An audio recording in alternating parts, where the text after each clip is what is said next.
My name is Kunti. Again, this is the most important video for those students who are preparing the examination for BA third semester English. English के सबसे ज़्यादा important जो drama है वो आपका King Lear का है, जो कि विलियम शेक्सपियर ने लिखा है। तो सबसे पहले अगर हम क्वेश्चंस एक एक क्वेश्चन बाय क्वेश्चन रटते हैं तो हमारा एग्ज़ाम में कुछ भी नहीं कवर हो पाएगा। इसलिए हमें किंग लेयर की फुल स्टोरी समझनी चाहिए।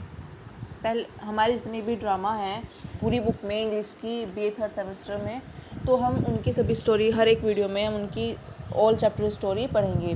तो इस जैसे कि आप सब जानते हैं किंग लेयर विलियम शेक्सपियर की है, GB सा की है arms and the man, Goldsmith की है स्टूप्स टू कॉन्क्यूर, और TS एलियट की है मर्डर इन द कैथेड्रल, और टेनिसन विलियम्स की है स्ट्रीटकार नेम डिज़ायर, और अर्थर मिलर की है द प्राइस। तो हमारी जितनी भी ये जो हमारी ड्रामा है तो हम इनको रिकवर करें, क्योंकि हमने कुछ वीडियोस में इनके बारे में पढ़ा था, तो हम दोबारा से इनको रिवाइज़ करने वाले हैं और इनकी समरी पढ़ेंगे। जैसे कि किंग लेयर की summary, arms in the man की summary, she stoops to conquer की summary, murder in the cathedral की summary, a streetcar named desire की समरी और द प्राइस का। इन 6 की हम समरी पढ़ने वाले हैं। 4 यूनिट्स हैं। कुछ वीडियोस में मैंने आपको drama types, elements of drama ये पढ़ा दिए हैं, लिटरेरी टर्म्स, और जब मैं रिवाइज़ कराऊंगी तो फिर से इन 4 यूनिट्स का अलग रिवीजन होगा, और इन सारी जो आपकी ड्रामाज हैं इनका सभी एक अलग सेपरेट वीडियो में आपका समरी वाइज रिवीजन हो जाएगा। तो हम फर्स्ट अपनी स्टोरी स्टार्ट करते हैं। तो बहुत ही सिंपल तरीके से हम इस स्टोरी को समझेंगे, क्योंकि अगर हम बुक की लैंग्वेज में अगर पढ़ते हैं तो हमें वो हो जाएगा एक रटना, जो कि हम उस टाइम तक 31 को आपका एग्ज़ाम है और 31 मई तक आपको ऐसे अगर रटा हुआ चीज़ें होंगी तो वो अच्छे से याद नहीं, रिकॉल नहीं हो पाएंगी। अगर हमें अच्छे से समझना है स्टोरी को और अच्छे से एग्ज़ाम में लिखना है तो हमें सबसे पहले स्टोरी का बेस समझना होगा कि आखिर स्टोरी में हुआ था क्या हुआ था। तो जो किंग लेयर स्टोरी है वो विलियम शेक्सपियर ने लिखी है, सबसे पहले समझने की बात ये है। फिर हमको जब इसकी समरी याद करनी होती है, अगर हमने किसी भी स्टोरी की, किसी भी ड्रामा की समरी याद कर ली है, किसी चैप्टर की, मतलब हमने पूरा निचोड़ याद कर लिया है, तो हम समझ सकते हैं कि इसमें चैप्टर की जो समरी है, अगर हम समरी याद कर लेते हैं तो इसका मतलब है कि हमने वो चैप्टर पूरा तैयार कर लिया है, उसमें हमारे ऑल क्वेश्चंस कवर हो जाते हैं। सबसे चलिए स्टार्ट करते हैं किंग लेयर की समरी। तो इसको इजीली समझने के लिए सबसे पहले हमें देखना होगा कि कैसे हम इस समरी को रिकवर करेंगे। तो इसमें क्या होगा कि हमें जब किसी भी स्टोरी को हम समझते हैं तो हमें समझना चाहिए कि इसमें कैरेक्टर्स कितने होते हैं। अगर हम इजीली किसी भी स्टोरी की समरी को समझना है तो हमें उसके कैरेक्टर लिस्ट बना लेनी चाहिए। तो मैंने आपको ईजी वे में समझाने के लिए कैरेक्टर लिस्ट है जिसका मैंने स्क्रीनशॉट लिया है और आपके सामने प्रेजेंट किया है, ताकि आप इनके कैरेक्टर्स को अच्छे से समझ लें, याद कर लें, ताकि वो आपको बहुत हेल्पफुल करेगी आपको समरी समझने में। तो आपका किंग लेयर आ चुका है। किंग लेयर जो है वो आपके ट्रेजिक हीरो है, मतलब मेन हीरो जो है हमारी किंग लेयर स्टोरी के ड्रामा के, वो है हमारे किंग लेयर, जो कि ब्रिटेन के राजा हैं। अब किंग लेयर की 3 बेटियाँ हैं। अब यहाँ बात आती है किंग लेयर की बेटियों की। तो यहाँ पर जो है किंग लेयर की 3 बेटी हैं। ये जो किंग लेयर है इसकी 3 बेटी हैं, ठीक, 3 बेटी टोटल। अब 3 बेटियों में क्या होता है, फर्स्ट जो है सबसे बड़ी वो गॉर्नेल, ठीक है। फिर सेकंड है बीच वाली बेटी, वो है रीगन, और सबसे छोटी और सबसे अच्छी बेटी जो इस स्टोरी में दिखाई है नायिका के रूप में जो जिसको दिखाया है वो है कॉर्डेलिया, ठीक है। ये मेन है बहुत, कॉर्डेलिया। तो किंग लेयर की कितनी बेटी हैं? 3 बेटी। कौन कौन? गॉर्नेल, रीगन और कॉर्डेलिया, ठीक। अब इनकी शादी हो चुकी है। अब इनकी शादी हुई है। अब इनके हस्बैंड्स के नेम क्या है? तो गॉर्नेल के जो हस्बैंड हैं वो है एल्बनी, ठीक, और रीगन के जो हस्बैंड है वो है कॉर्नवेल, ठीक। और जो कॉर्डेलिया है इनका जो स्पेशलाइजेशन नेम है वो तो नहीं दिया है, लेकिन हाँ इसमें इसका किंग ऑफ फ्रांस के रूप में इनको दर्शाया गया है। तो कॉर्डेलिया के जो हस्बैंड है वो हैं फ्रांस के राजा, किंग ऑफ फ्रांस, ठीक है। तो इसमें पूरी स्टोरी में होता क्या है इस चीज़ को हम पढ़ेंगे, लेकिन उससे पहले हम इनके कैरेक्टर्स को समझ लेते हैं। तो समझ आया हमें इतना कि किंग लेयर है, उसकी 3 बेटी हैं, कॉर्नेल, रीगन, कॉर्डेलिया, और कॉर्नेल के हस्बैंड है एल्बनी, रीगन के हस्बैंड है कॉर्नेवल, और कॉर्डेलिया के हस्बैंड है किंग ऑफ फ्रांस। ठीक, यहाँ तक क्लियर हुआ। अब हमारे आते हैं ग्लोस्टर। ये ग्लोस्टर कौन है? ग्लोस्टर और कैंट को देखते हैं पहले। ये जो ग्लोस्टर है और कैंट, ये दोनों ही किंग लेयर के दरबारी हैं, नाइट्स है। सबसे ऑनेस्ट जो दरबारी होते हैं वो किंग लेयर के दरबारी। ये किंग लेयर की तो ये तो 3 बेटी हो गई, ठीक, ये दामाद हो गए, फ्रांस का किंग भी है, ठीक। और ग्लोस्टर और कैंट जो हैं, ग्लोस्टर और कैंट जो हैं ये किंग लेयर के दरबारी हो गए। किंग लेयर के 2 दरबारी थे, सबसे ईमानदार, मतलब बहुत सारे दरबारी थे, लेकिन सबसे ईमानदार जो उसके सबसे क्लोज थे वो थे ग्लोस्टर और कैंट। वो हर सिचुएशन में अपने राजा के लिए अच्छा करना चाहते थे। लेकिन एक ग्लोस्टर जो है, ग्लोस्टर की एक छोटी सी स्टोरी इसमें इसकी एक छोटी सी स्टोरी बनती है अलग, जिसको हम अभी के अभी क्लियर कर लेंगे। ये जो ग्लोस्टर है इसके 2 बेटे हैं, एक जायज़ है और एक नाजायज़ है, ठीक। अब इस ग्लोस्टर के जब 2 बेटे हैं तो जो जायज़ बेटा है वो है हमारा एडगर, जो कि बहुत अच्छा है, ठीक है, बहुत अच्छा है। और सबसे हम अगर इजी वे में बोलें तो हम कह सकते हैं कि एक नायक के रूप में इसको दिखाया गया है, हीरो के रूप में। लेकिन अब जो दूसरा है, दूसरा कौन है? ये एडमंड, ये नाजायज़ है और ये बहुत गंदा है, ये बैड पर्सन है, लालची है। तो ये क्या करता है, ग्लोस्टर को, ये जो एडमंड है नाजायज़ बेटा, ये बहुत, इसको एक प्रॉब्लम है। क्या प्रॉब्लम है इसको? इसको अपने नाजायज़ होने से प्रॉब्लम है। इसको वो सम्मान नहीं मिल पा रहा है, इसको जायदाद, इसको संपत्ति में अधिकार, इसको वो चीज़ें नहीं मिल पा रही है, वो अधिकार शक्ति नहीं मिल पा रही है जो एडगर को मिली हुई है, जायज़ बेटे को। तो ये इस बात से चिढ़ता है और ये हर प्रकार से किसी भी तरीके से एडगर को मारना चाहता है। तो ये डायरेक्टली उसको नहीं मार पाता, तो ये क्या करता है, ये एक ऐसा जाल बनाता है कि अपने पिता को भड़काता है इसके प्रति, एडगर के प्रति, कि ग्लोस्टर से कहता है कि पिताजी ये आपको मारना चाहता है संपत्ति के लिए, इसने आप पर हमला किया है, कुछ भी के तरीके से, मतलब अपनी पूरी जाल फैला देता है। और ग्लोस्टर के दिमाग में कर देता है कि मैं नाजायज़ होने के बावजूद भी आपसे इतना प्रेम करता हूँ, जबकि वो जायज़ होकर भी आपको मारना चाहता है। तो ये बेचारे एडगर को अपने पिता की नज़रों में बहुत बेकार बता देता है और ग्लोस्टर जो है बहुत गुस्सा हो जाता है और वो गुस्से में आकर एडगर को मारने का आदेश दे देता है। अब इस पिता के प्रति इस पिता के मन में अपने बेटे के लिए, जायज़ बेटे के लिए इतनी नफरत हो गई कि उसने अपने जो सिपाही हैं मारने के लिए भेज दिए। लेकिन कैसे ना कैसे करके क्या होता है, वो बच जाता है। ये जो एडगर है कैसे ना कैसे करके बच गया और ये भाग गया और दूसरे, मतलब उस स्टेट से जाकर अदर स्टेट में जाकर रहने लगा। और वहाँ पर उसने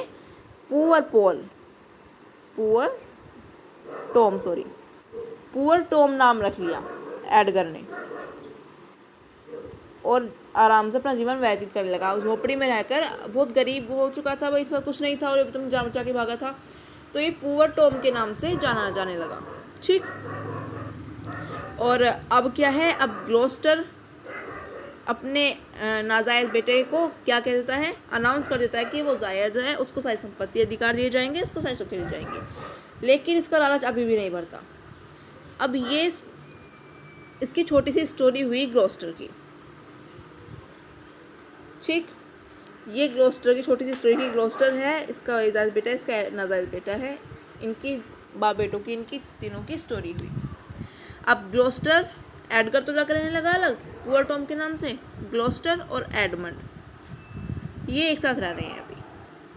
अब ये जो एडमंड है ये किसी भी तरीके से अपने पिता की सारी संपत्ति को हड़पना चाहता है और उनकी संपत्ति को अलग करना चाहता है और उनके जो भी उनकी सीट सिंहासन बोल देते हैं या फिर राजगद्दी है उस पर वो अपने आप को आसीन कराना चाहता है।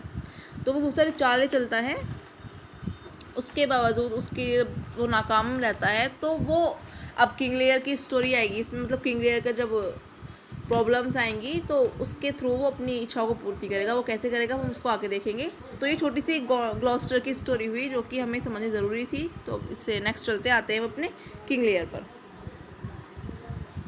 तो जो किंग लेयर है वो बहुत बूढ़ा हो चुका है, ब्रिटेन का राजा बहुत बूढ़ा हो चुका है। वो अपनी तीनों बेटियों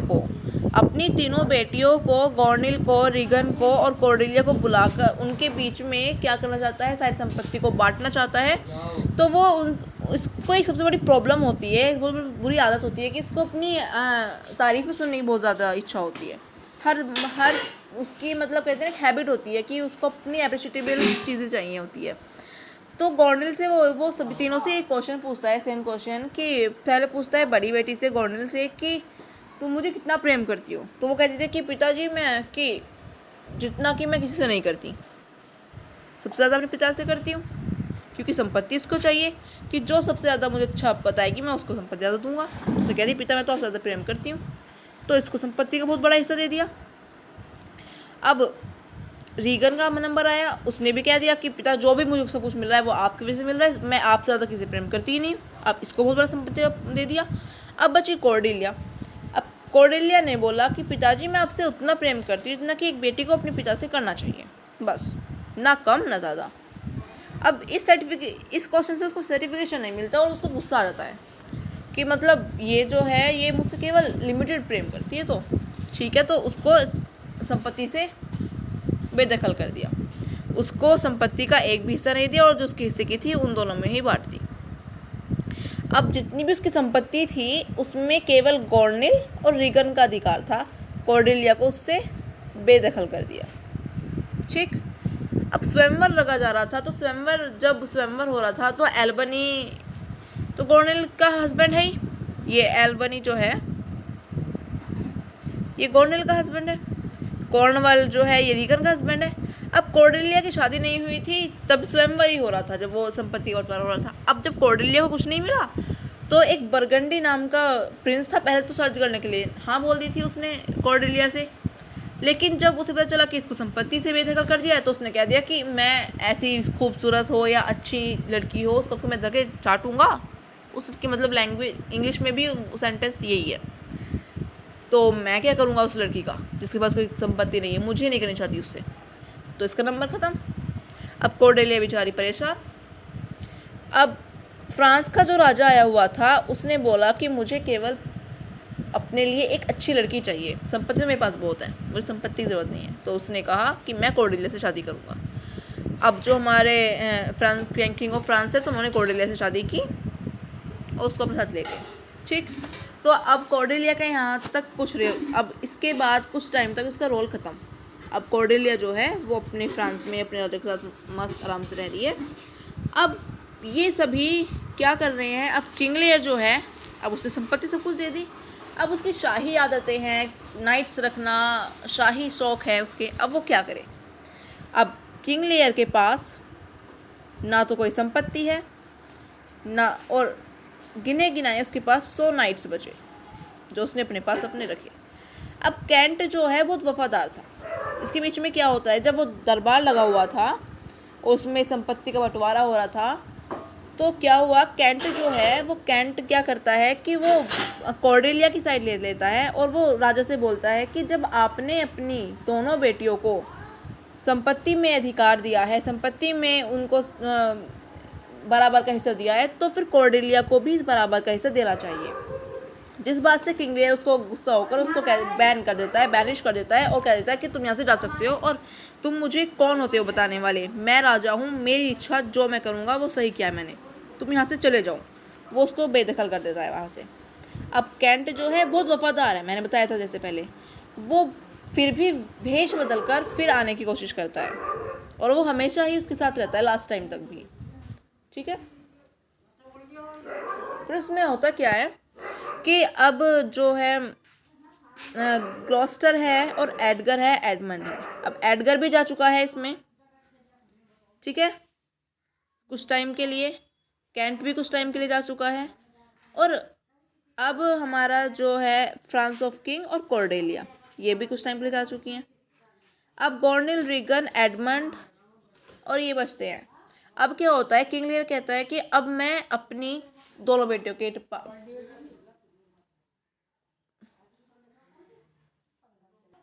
तो अब क्या होता है इसमें कि किंग लियर जो है अब डिसाइड करता है कि मैं बहुत बूढ़ा हो चुका हूँ, मेरे पास कोई संपत्ति नहीं है, मैंने दोनों बेटियों को बांट दी, तो चलो अब मैं अपनी बेटियों के पास रहूँगा। तो अब जो किंग लियर है वो गॉर्निल के, वो कहता है पहले कुछ टाइम मैं बड़ी बेटी के पास रहूँगा, फिर कुछ टाइम मैं छोटी बेटी के पास, मतलब बीच वाली बेटी के पास रहूँगा, रीगन के। ठीक है, तो सबसे पहले वो डिसाइड करता है कि वो गॉर्निल के पास जाएगा। अब वो किंग लियर जो है अपने 100 नाइट्स लेकर गॉर्निल के पास रहने के लिए चला जाता है। अब गॉर्निल जब पता चलता है कि हम मेरे जो पिता हैं वो 100 नाइट्स को लेकर आ रहे हैं, तो वो क्या करती है, अपने सभी दरबारियों से, अपने सभी सिपाहियों से ये अनाउंस कर देती है कि कोई भी मेरे पिता के साथ राजाओं जैसा व्यवहार नहीं करेगा। उनको ये फील नहीं कराएगा कि शाही शौक उनकी पूर्ति नहीं करेगा, उनके साथ नॉर्मल से एक आम आदमी के साथ बिहेव करते हैं ऐसा बिहेव करेगा। अब जब ये सुना तो सबको थोड़ा अजीब लगा, लेकिन उन्होंने कहा भाई जब रानी का आदेश है तो ठीक है। उन्होंने ऐसे ही किया। जैसे ही उनके पिता आते हैं 100 नाइट्स के साथ, तो उन्होंने कहा कि पिता को तो मैं झेल लूँ, लेकिन ये जो 100 नाइट्स है इनकी क्या ज़रूरत है अब उनको, जब सारी संपत्ति हमारी है, हम है राजा, वो तो एक आम आदमी की तरह हैं अब, तो उनको क्या ज़रूरत है 100 नाइट्स की। तो वो जो है वो उनको डिसाइड करने के, वो उनको प्रेशराइज। तो फिर इसमें क्या होता है कि अब जो गॉर्निल है अब वो बहुत परेशान है, वो सोच रही है किसी तरीके से मैं अपने पापा को यहाँ से भगा दूँ। वो उसके साथ ऐसे बिहेव करती है, बहुत इंसल्टेड फील कराती है जब उसके शाही शौक पूरे नहीं होते, उसको राजा जैसा ट्रीट नहीं किया जाता। तो फिर किंग लियर जो है बहुत परेशान हो जाता है, वो वहाँ से चला जाता है।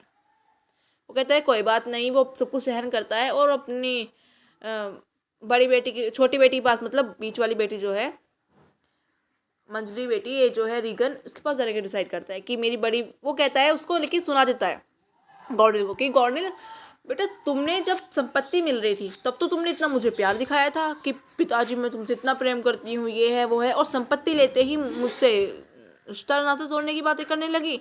मेरे 100 नाइट्स भी तुम पे भारी हो गए, और मेरे राजा, जो मेरे राजी, जो मेरे शाही शौक थे उनकी पूरी तुम पे नहीं हो रही है। तो उसने कहा कि मैं तुम्हें जान चुका हूँ, तुम बहुत लालची हो और मैं तुम्हारे पास जाना चाहता हूँ, और मैं अपनी रीगन बेटी के पास रहूँगा। अब रीगन बेटी के पास जैसे ही वो जाता, उससे पहले ही ये जो इतनी तेज निकलती है, ये जो कॉर्निल है, ये कॉर्निल क्या करती है भाई, अपनी छोटी बहन को फ़ोन कर देती है कि मतलब समाचार पहुंचा देती है कि बहन आपके पास आ रहे हैं पिताजी अब, और ऐसे ऐसे 100 नाइट्स अपने साथ ले रहे हैं, उनको राज्य राजशाही शौकशाही है उनको। अब वो राजा नहीं रहे, लेकिन फिर भी उनके शाही शौक नहीं जा रहे हैं, और उन्हें परेशान करके रख दिया है, और अब तेरे पास आ रहे हैं तो परेशान करने के लिए। मैंने तो बोल दिया कि मुझे आपको नहीं रखना। अब क्या होता है कि रीगन के पास जैसे जाता है, तो रीगन तक, जब तक ये न्यूज़ पहुंचती कि अब पापा उसको कुछ बताते कि मेरे साथ इतनी सारी परेशानियां हुई हैं वहाँ पर, उससे पहले ही वो उसके दिमाग में नफरत भर देती है, और वो फिर वहाँ से वो कह देती है कि पिताजी, दीदी ने बिल्कुल सही कहा है आपको कि आपको 100 नाइट्स की क्या ज़रूरत है, आप कोई राजा थोड़ी ना हो कि आपको संकट आने वाली है, या फिर कोई शौक ऐसे हैं। अब ये शाही शौक आप छोड़ दीजिए और आराम से जीवन व्यतीत कीजिए। उसने कहा कि मैं अपने शाही शौक कैसे छोड़ सकता हूँ तो मैं एक राजा ही, और दूसरी बात, ये मेरे सेना है, ये मेरे 100 नाइट्स हैं, इनको मैं अपने साथ रखता हूँ क्योंकि ये मुझसे बहुत लगाव रखते हैं, इनको मैं कैसे भेज दूँ। तो कहती है कि तो फिर आप ऐसा कीजिए कि इनकी संख्या कम कर दीजिए। तो कहता है कि मैं इनकी संख्या भी कम नहीं कर सकता। फिर ये क्या करती है कि अब रीगन भी है, उनको रीगन ने भी ऐसे ही बोल दिया तो कि अगर आपको रहना तो रहो, नहीं तो आप जा सकते हो। अब ये दोनों साइड से परेशान, गॉर्निल ने भी उसको सहारा नहीं दिया और ना ही अब वो रीगन दे रही है। तो अब ये जो है, और ये वो बैलेंस कर देते हैं कि अब तुम यहाँ तो क्या, तुम पूरे स्टेट में, इस राज्य में ही नहीं रह सकते, कहीं पे भी कोई आपको रखने के लिए तैयार नहीं होगा। अब बेचारा जो है वो बैनिश कर दिया जाता है, वो चला जाता है, और बहुत ज़्यादा परेशान इसलिए होता है क्योंकि उस बिल्कुल आंधी तूफान आ रहे हैं, ये सब चीज़ें हो रही हैं। अब जो है इसमें जो अब क्लोस्ट कैंट जो है, जो अब जिसको उसको उसने किंग लियर ने बैनिश कर दिया था, वो जो है भेष बदल के उसके पास रहने लगा था। तो वो भेष बदलने के बावजूद भी वो उस किंग लियर के साथ रह रहा था, लेकिन उसको पता नहीं था कि ये कैंट है। एक 100 नाइट्स में कैंट भी रह रहा था वो भेष बदल कर। अब जो है कैंट ने क्या किया, कैंट जो था वो उसके साथ ही रहा, किसी भी सिचुएशन रही वो उसके साथ रहा, आंधी तूफान में परेशान होता फिर रहा है तो, लेकिन कैंट वहीं पर रहा।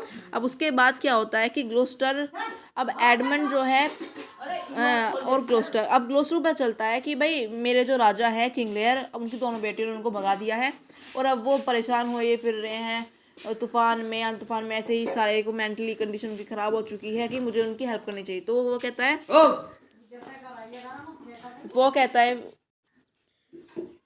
अब जो है इसमें क्या हो रहा है कि अब ग्लोस्टर जो है अपने बेटे से बोलता है, अब किंग लेयर है परेशान होता फिर रहा है ऐसी, तो अब ग्लोस्टर बोलता है कि मेरे जो राजा हैं बहुत परेशान हैं, इनकी दोनों बेटियों ने इनको बैनिश कर दिया है, तो अब हमारा काम है कि हमारा कर्तव्य है कि हमें इनकी हेल्प करनी चाहिए।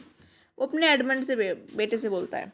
अब एडमंड तो खुद लालची है, अब उसको पता चल जाता है कि अब उसके पास फिर चांस है पैसे लेने का, तो वो कहता है ग्लोस्टर से कि ठीक है, हाँ जी बिल्कुल हेल्प करेंगे पिताजी। अब पिताजी को ये नहीं पता था, मतलब ग्लोस्टर को ये नहीं पता था कि एडमंड जो है अब उसमें भी कुछ चाल चल रहा है।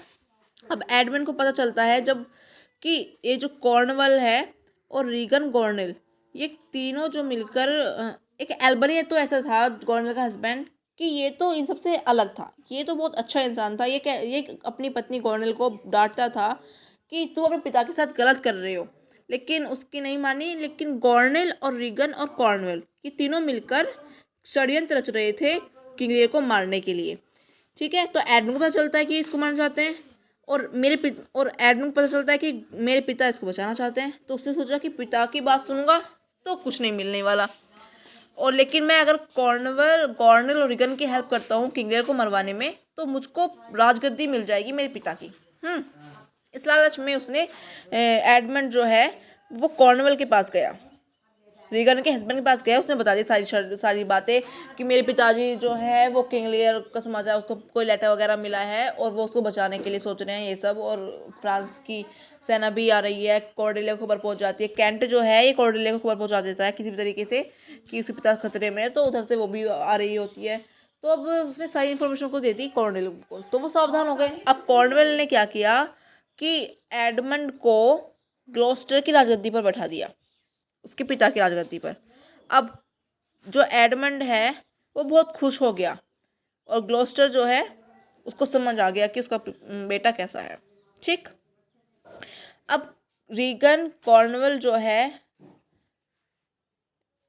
तो कॉर्नवेल क्या करता है, कॉर्नवेल रीगन जो है ये दोनों आपस में बातचीत करते हैं, वार्तालाप करते हैं और एडमंड करते हैं, ये कहते हैं कि किसी तरीके से हमें एल्बनी को मनाना चाहिए।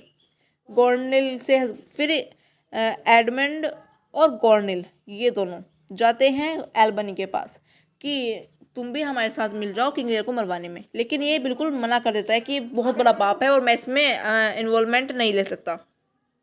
फिर उसके बाद क्या होता है कि जो एल्बनी है वो बिल्कुल साफ मना कर देता है, और उसके मना करने के बाद ये क्या डिसाइड करते हैं कि चलो छोड़ो अब हम खुद करेंगे। अब कौन कौन है, गॉर्नेल, रीगन, एडमंड और कॉर्नवल, ये चारों जो हैं इसके प्रति षड्यंत्र रच रहे हैं कि किंग लियर को कैसे मारा जाए, लेकिन पता लगा है कि वो कहाँ है कैसे है। ठीक है, अब वो यहाँ पे किसी तरीके से कैंट जो है वो एक पुअर टॉम जो था, मतलब ग्लॉस्टर जो है किस तरीके से उसको और कैंट ये दोनों कैसे भी करके उसको कहाँ एक झोपड़ी होती है टॉम की, टॉम कौन था, एडगर, उसको, लेकिन ग्लॉस्टर को नहीं पता कि ये एडगर है, वो सोचते हैं कि ऐसी कोई भिखारी टाइप में ही है, उसके वहाँ पर उसको ठहरा देते हैं थोड़े टाइम के लिए, लेकिन फिर उसको वापस आना पड़ता है और उसको सेफ जगह पहुँचाते हैं दोनों मिलकर। अब क्या होता है कि सबसे पहले सोचते हैं कि सबसे पहले तो इस ग्लॉस्टर को मारो, कॉर्नवल कहता है कि ये ग्लॉस्टर बहुत बेकार आदमी है, इसको मारो पहले, ये बार बार उस किंग को बचा रहा है। तो ये किंग ग्लॉस्टर को पकड़ लेते हैं, ग्लॉस्टर की रीगन और कॉर्नवेल दोनों मिलकर क्या करते हैं, इसकी आंखें निकलवा देते हैं, इसकी आंखें निकलवा देते हैं ग्लॉस्टर की, और इसको छोड़ दिया जाता है। लेकिन दो दरबारी जो होते हैं वो इस पर दया करके इसको बचा तो ले, मतलब मारते नहीं है, उसको छोड़ देते हैं और कहीं पहुंचा देते हैं। अब ग्लॉस्टर की आंखें चली गई है, एडमंड इसकी गद्दी पर राज कर रहा है। अब किसी भी तरीके से पुअर टॉम जो है, पुअर टॉम तक ये पहुंच जाता है, मतलब अपने बेटे एडगर तक, और वो उसकी देखभाल करने लगता है, मतलब वहीं पे रहता है, लेकिन इसको पता नहीं है कि ये मेरा बेटा ही है। ठीक है, तो अब यहाँ क्या हो रहा है, कॉर्नवल, रीगन, गॉर्नेल और एडमंड ये चारों षड्यंत्र रच रहे हैं इसको किंग लियर को मारने के लिए। अब रीगन और गॉर्नेल जो हैं शादीशुदा होने के बावजूद भी ये एडमंड को पसंद करने लगी। इसमें क्या होता है, ये जो एडमंड है ना, ये बहुत चालू है। इसने क्या किया, कॉर्नेल और रीगन इन दोनों पर ऐसा जादू किया कि मुझे पसंद करने लगे। अब शादी करने की वो करेंगे तो इनकी संपत्ति भी मेरे पास आ जाएगी फिर, है ना। तो अब इसने क्या किया कि कॉर्नेल और रीगन दोनों को फंसाया और एडमंड ने। अब दोनों के मन में क्या बात है कि मैं शादी करूं, मैं से शादी करूं। ठीक, तो अब होता क्या है, ऐसे में ही इनको खबर आती है कि किसी की जो कॉर्नवेल है वो मारा गया। तो जब रीगन को पता चलता है कि कॉर्नवेल मारा गया तो रीगन का लाइन साफ हो गई रास्ता। अब क्या इसने क्या किया कि कोई बात नहीं, ये मारा गया है, अब यहाँ पे जो है फ्रांस की पूरी टीम लेकर वो कॉर्डेलिया आ चुकी है अपने पापा बचाने के लिए। और किसी भी तरीके से वो पापा तक पहुँचती है, उनका देखभाल करवाती है, इलाज विलाज। इतने ही क्या होता है कि ये जो है ये जो थे तीनों चारों, एडमंड, कॉर्नवेल, रीगन, कॉर्नेल, ये इसको पकड़वाने के लिए भेज देते हैं अपने सिपाहियों को, किंग लियर को, कॉर्डेलिया को, और वो जेल में पकड़ जाते हैं। जेल में डाल दिया दोनों बाप बेटियों को। अब क्या हुआ, जब युद्ध हुआ था, युद्ध में वो हार गई थी कॉर्डेलिया। अब किसी भी कारणवश मतलब एडगर से, जो एडगर है, अब एडगर जो है मेन नाटक में आ चुका है इनका रोल। अब ये जो युद्ध में लड़ता है किसी भी तरीके से, मतलब एक कॉर्नवेल तो मारा गया, कॉर्नवेल मारा जा चुका है। ग्लॉस्टर भी बहुत अंतिम सांसें, मतलब बहुत अंतिम टाइम चल रहा है। कैंट भी मारा जाता है इसमें। और फिर क्या होता है, अब रीगन को लगा कि भाई मेरे तो हस्बैंड मर गया कॉर्नवेल, तो अब मैं शादी कर सकती हूँ एडमंड से। जब पता चलता है गॉर्नेल को कि रीगन जो है एडमंड से शादी करने का षड्यंत्र रच रही है, तो गॉर्नेल ने इसको जहर दे दिया अपनी बहन को, रीगन मर गई। ठीक, अब क्या हुआ, कैंट चला गया, ठीक, कॉर्नवेल चला गया और रीगन चली गई। ठीक है, अब क्या हो रहा है कि कॉर्नवेल जो है, अब जब पता चलता है उसको, एडगर जो है एडमंड को मार देता है। अब एडमंड भी मारा गया युद्ध में। अब एडमंड मारा गया तो फिर क्या होता है, कॉर्नल, मतलब, लेकिन एडमंड ने मरने से पहले कहा था कि मुझे मार दो, लेकिन मैंने अपने दरबार सिपाहियों को आदेश दे दिया है कि कॉर्डेलिया को और किंग लियर को मार दिया जाए। अब जब तक ही एल्बनी जाता है उसको बचाने के लिए, जब तक क्या होता है, बहुत देर हो चुकी है और कॉर्डेलिया की बॉडी जो है किंग लियर की गोद में पड़ी है। किंग लियर रो रहा है, पश्चाताप कर रहा है। किंग लियर, इसको फांसी दी गई, कॉर्डेलिया बेचारी मर चुकी है और किंग लियर भी दम तोड़ देता है। और साथ ही गॉर्नेल जो है, जब पता चलता है उसको एडमंड मारा गया, तो वो उसके दुख में ये भी मर जाती है, सुसाइड कर लेती है। तो अब बचे ग्लॉस्टर जो है लास्ट में ये भी मारा जाता है, मतलब आंखें निकल गई थी, बहुत परेशान हो चुका था, ये भी मारा जाता है। लास्ट ड्रामा में जो है केवल बचते हैं एडगर और एल्बनी। अब जो पूरे ब्रिटेन का जो किंग ऑफ ब्रिटेन बनाते हैं वो एल्बनी बन जाता है, क्योंकि एल्बनी की वाइफ भी, ससुर भी, सालिया भी, साडू भी सब मर गए, लेकिन उनकी फैमिली में के लोग कौन बचता है ये एल्बनी। तो किंग ऑफ ब्रिटेन जो बनता है, किंग लियर की गद्दी पर जो बैठता है वो बैठता है एल्बनी। ठीक, किंग लियर की गद्दी पर बैठता है एल्बनी और एडगर जो है वो विजय प्राप्त करता है युद्ध में। तो ये किंग लियर की पूरी स्टोरी हो चुकी है। आई होप आपको समझ में आई होगी इजीली। और अगर फिर भी नहीं समझ आती है तो आप कमेंट बॉक्स में कमेंट करके कुछ भी क्वेरी हो, कुछ भी क्वेश्चन हो, पूछ सकते हैं। और नेक्स्ट वीडियो किस पर चाहिए आप ये भी कमेंट कर सकते हैं। So if the video, so please like, share, comment, that like, share, comment, subscribe my channel. Thanks a lot.